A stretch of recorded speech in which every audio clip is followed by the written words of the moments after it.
DZDEV is guided by many instruments to determine the levels of development of our member countries' postal institutions. One key one is for this is the regional development plans that we come up with every cycle. And these development plans put together by through a long mechanism of some bit of research and also inquiries from the regions themselves. This is to determine the level of postal development first, and then the priorities that the countries have to develop their areas. So this is one of the very key documents that we use in determining the assistance to those countries. The other ones, of course, is the 2IPD. 2IPD levels also guide us. We check on the levels of development in the different categories that are provided by the 2IPD, and we use that one to gauge which areas need to be our interventions so that we can then decide how to intervene. Of course, the overriding issue here is finances.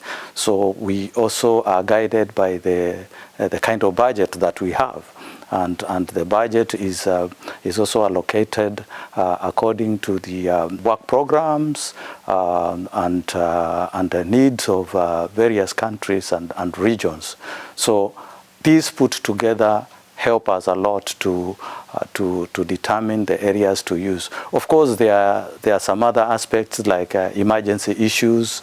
When they do occur, they do disrupt some of the plans that we have, and if it is an issue that we need to respond to, these also help us a lot in terms of making decisions on what to intervene on first priority. We also get information from countries themselves.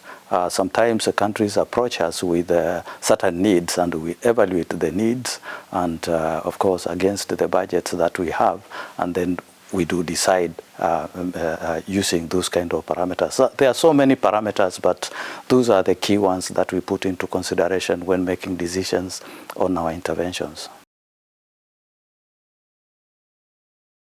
The Postal Leaders Forum is a new product that we started this cycle, and the feedback we are getting so far is very good.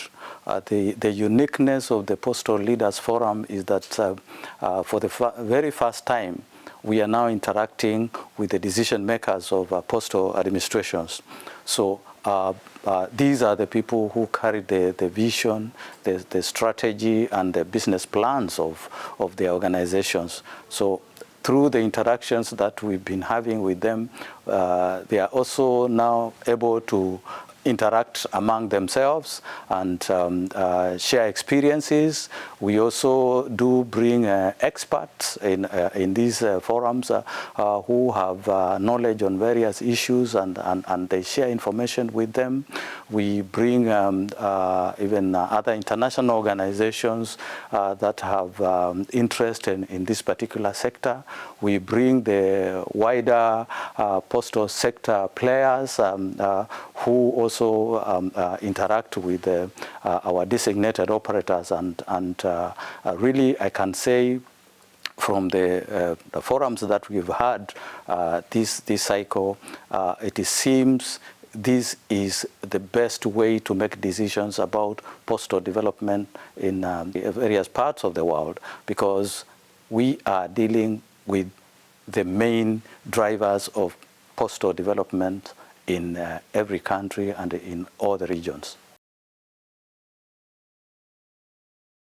The regional presence of the UPU is very important, and as you've heard in recent times, even members have been calling for regionalization, which is actually a drive towards taking the UPU closer to members.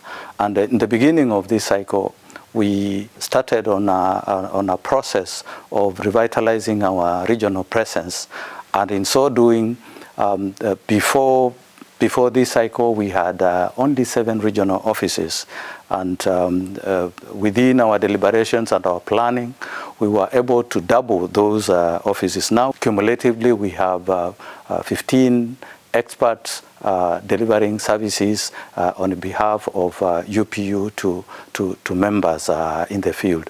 Now, what this has done, it has brought UPU much closer to our constituents. These are people who are also understand the regions much better, because we have been able to source people who come from those localities and who really understand the cultures, the terrain of the areas, the business trends that are prevailing in those areas. So this has been the step 1 of enhancing our regional representation. Now the stage 2 that we are moving to is trying to now enhance the capacity of those offices, enhance the capacity of the regional experts themselves. Once we do that, we also need to also devolve so many services to the regions, services that these particular individuals can be able to offer. And we believe that this will really make service delivery to the regions and to the various member countries much more efficient than it is now.